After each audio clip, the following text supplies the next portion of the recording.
है कि यहाँ पे जिलाधिकारी कार्यालय पे आप लोगों को आना पड़ा?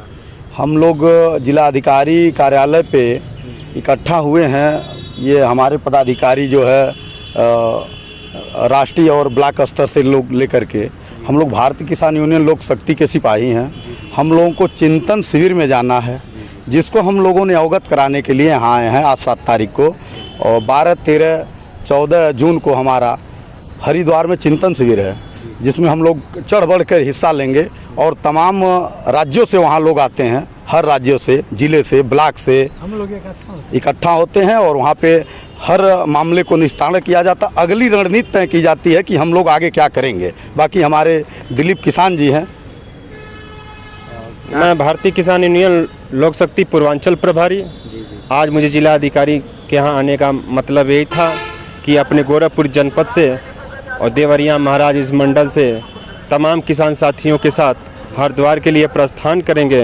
वहाँ पे पूरे राष्ट्रीय लेवल के किसान एकत्रित होते हैं और अपनी बात को रखा जाता है। अगली रणनीति की तैयारी होती है। फिर राष्ट्रीय अध्यक्ष जी के नेतृत्व में आकर अपने अपने राज्य में किसानों का सहयोग किया जाता है, समर्थन किया जाता है, उनके मुद्दे को उठाया दिया जाता है और धरना प्रदर्शन किया जाता है। किसानों का कर्जा नहीं माफ़ करा पा रही है पूर्ण बहुमत रही सरकार इसके पहले भारतीय जनता पार्टी, इसके बारे में क्या कहना चाहेंगे? ये भी आंदोलन चलेगा जी, इस पे चर्चा होगी। इसी कई बिंदुओं को लेकर हम लोग एकत्रित हो रहे हैं हरिद्वार में। देखा जाए एक तरफ तो सरकार कहती है हम किसानों के हित में काम कर रहे हैं, हम गरीबों के मसीहा हैं, गरीबों के हित में जनहित में काम करते हैं।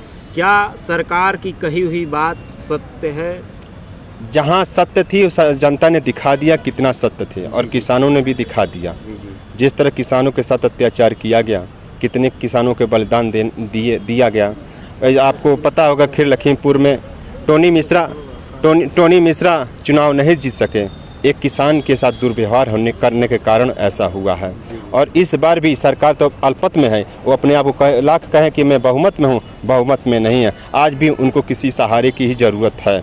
अगर अच्छे काम किए होते, किसानों की बात सुनी होती, किसानों की समस्या जल्द से जल्द समाधान किए होते तो शायद ये दिन देखना नहीं पड़ा होता। अच्छा, जो इस समय किसान इस समय मान लीजिए खेती बाड़ी का काम चल रहा है, इस समय धान रोपाई का बिया गिराया जा रहा है, उसमें खाद की जो मात्रा 50 किलो पहले दिया जाता था उसको कम करा करके दाम बढ़ा दिया गया। इस पे क्या कहना चाहेंगे? इस पे भी आंदोलन हम लोग करेंगे। आंदोलन करेंगे, इस पे आंदोलन किया जाएगा, लड़ाई लड़ा जाएगा।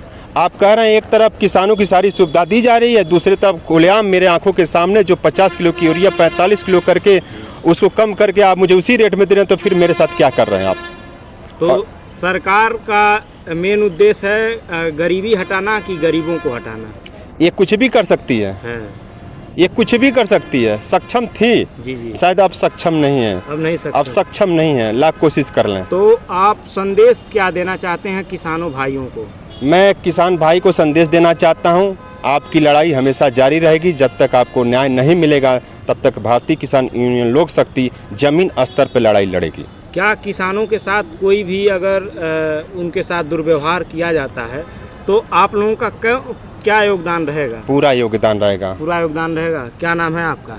मेरा नाम दिलीप किसान है, भारतीय किसान यूनियन लोक शक्ति पूर्वांचल प्रभारी। अच्छा, खनन माफियाओं का इस समय धड़ल्ले से चल रहा तेजी से कारोबार, और इसमें जो है प्रशासन को सूचना अवगत कराने के बाद भी अधिकारीगण उन पे आंखों पे पट्टी बांध के सो रहे हैं। इस पे क्या कहना चाहेंगे? खनन माफियों के खिलाफ कार्रवाई तो होनी चाहिए। ये माननीय योगी आदित्यनाथ जी महाराज का शहर है जी, और इनके शहर में ऐसा घटना हो, दुर्व्यवहार है, और इस पे अभी तो चुनाव का समय था, सरकार बनने दीजिए। अगर ये लोग नहीं मानेंगे तो किसान आंदोलन फिर से अपनी पूर्वांचल के जितने गोरखपुर माना जाता है पूर्वांचल, इसको बनाने की वो हो रहा है, लेकिन इसके आसपास जितने मंडल के जिले हैं धड़ल्ले से कारोबार चल रहा। किसानों की खेती कम पैसे में खरीद करके उसको कहा जाता भारत एक देश मात्र मिट्टी हमारे, उससे प्यार भी करते हैं आप लोग किसान, तो ये सबकी मिट्टी है, लेकिन उसी मिट्टी को बेचा जा रहा है। इस पे क्या कहना चाहेंगे? ये गलत बात है। इस पे सरकार को एक्शन लेना चाहिए, रोकना चाहिए। किसानों की हर सुविधा देना चाहिए। जो असुविधा में चल रहा है बस इनका दिखावा है।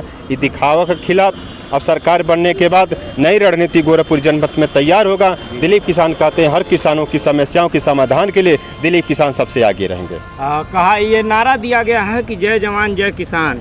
अगर ये मिट्टी वाकई में हमारी धरती है, माता है, तो क्या धरती माता को जब बेचा जा रहा है, एक तरफ सरकार और प्रशासन की तरफ से रोक होने के बावजूद भी धरती माता के मिट्टी को बेचा जा रहा है खुलेआम धड़ल्ले से, तो क्या अधिकारी इस पे चुप्पी थामे हैं? अधिकारियों पर क्या एक्शन लिया जाएगा? इस पे अधिकारियों को अवगत कौन कराया कौन नहीं कराया, अवगत हम लोग अगर आप लोग सूचना दिए अवगत कराएं, इस पे कार्रवाई अगर अधिकारी नहीं करते हैं तो किसान इसकी लड़ाई जरूर लड़ेंगे, अपनी मिट्टी को बचाने का कार्य जरूर करेंगे। चलिए, हमारे साथ जुड़े रहने के लिए बहुत बहुत धन्यवाद।